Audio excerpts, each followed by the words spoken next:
झाली की अजित पवारांसोबत आणि त्यांनी होकार दिला होता एकत्र येण्यास. 17 अजित जानेवारी पवार पक्षाचे नेते नाही त्याला टाळाटाळ करतायत असं कोणतीही चर्चा झाली नसल्याचं त्यांचं म्हणणं आहे. नेमकं काय करायला पाहिजे दोन्ही राष्ट्रवादीबाबत? एकत्र यायला हवं. मी त्यांच्याबद्दल नाही बोलू शकत, परंतु एक मात्र नक्की बोलणार, विरोधी पक्ष आता प्रबळ पाहिजे, त्यांनी मरगळ झटकेली पाहिजे.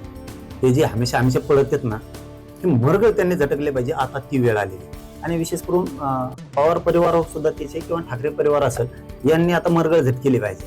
हे विरोधी पक्षनेत्याचं सक्षम काम गोरगरिबांसाठी या जनतेसाठी त्यांनी उभा करायला पाहिजे. आणि त्यांनी एक यायचं का नाही यायचं हे त्यांचा प्रश्न आहे, परंतु त्यांनी सुद्धा आता दोन्हीने विचार करणं गरजेचं आहे. म्हणून मी मगाशी सांगितलं ना, शेवटी परिवार असतो. आता जरी त्यांनी उपमुख्यमंत्री पद घेतलं तरी पण परिवार एक संघ कसा होईल आणि त्याला राज्यात पुन्हा कसे ते मुसंडी मारतील त्यांच्या दबदब्याची, ते करण्याचा पाऊल खरोखरच दादाचं जर इच्छा असेल, मला माहित नाही त्यांचं काय ते, तर ते सुद्धा पूर्ण आता उपमुख्यमंत्री झाल्यानंतर ताईंनी पाऊल उचललं पाहिजे. कारण त्यांच्यावरती खूप मोठी जबाबदारी. ह्यो खूप काटेरी रस्ता आहे. आता ह्यो रस्ता खूप काटेरी. दादा होते, धकत होतं, काही असलं नसलं, आज खूप मोठी जबाबदारी ताई या सुमित्रा ताईंवरती आली. ती काटेरी रस्ता आहे आणि काटेरी रस्त्यावर चालताना आपल्या आसपासचेच काटे काढण्याऐवजी जास्त काटे टाकीत असतात, फक्त ते दिसून देत नाहीत. आणि ते काटे टाकणारे मात्र जमायला लागले, 100% जमायला लागले. आधी नव्हतं आणि आता अचानक लगेच पुन्हा लगेच दुखणे नीट झाले, लगे पळापळी सुरू झाली, लगे निबारबी झाले आणि पहिल्या फळीतले म्हणून बातम्या लगेच सुरू झाल्या, लगे पहिल्या फळीतले झाले हे एकाएकीच. आणि हे दादाला सुद्धा वेदना देणारे लोक आहेत. आमचं त्या सोडून आम्ही खंबीर आहेत त्यांना, आमचं काय करते ते, आम्ही खंबीर आहेत त्यांना, आम्ही इतके खंबीर केले. आता आपल्या घातपाताच्या मॅटर मध्ये सुद्धा आपण आता यासाठीची मागणी करणार आहे. हो, कारण आम्हाला तो तपास योग्य वाटला नाही, पुन्हा तपास होणार त्याचा.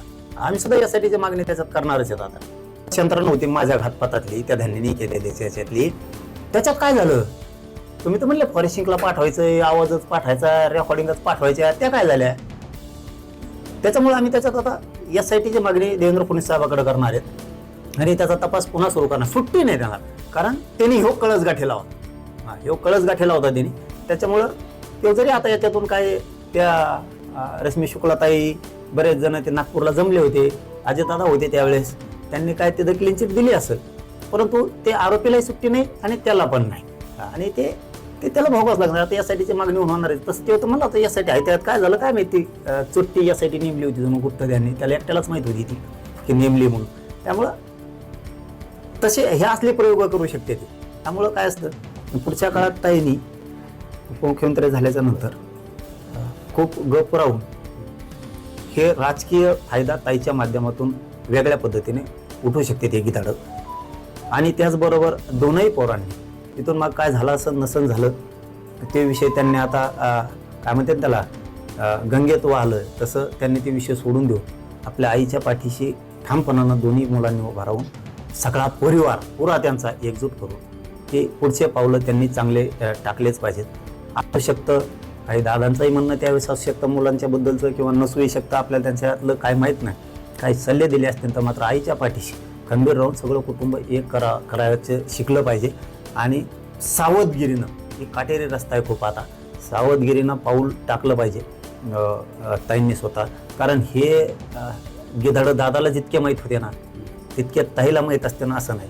ते फक्त दाखवू शकतात आमची माया सगळी तुमच्यावर, आमचं सगळं काय असन आयुष्य तुमच्यावरती, आणि ते मात्र असा चौकून घेरा टाकू शकतात, खूप मोठा घेरा टाकू शकतात. कळून तर देणार नाहीत पण राजकीय लाभ उचलतात. कारण एका दिवसात ते दिसायला लागलं, एका दिवसात दिसायला लागलं. काय ती पळापळी, काय ते मागं पुढं, काय ते बसणं त्यांचं, त्या ते संस्काराच्या दिवशीच काय चर्चा का काय जागेवरती त्याच ताकदीचा माणूस असणं आवश्यक होतं.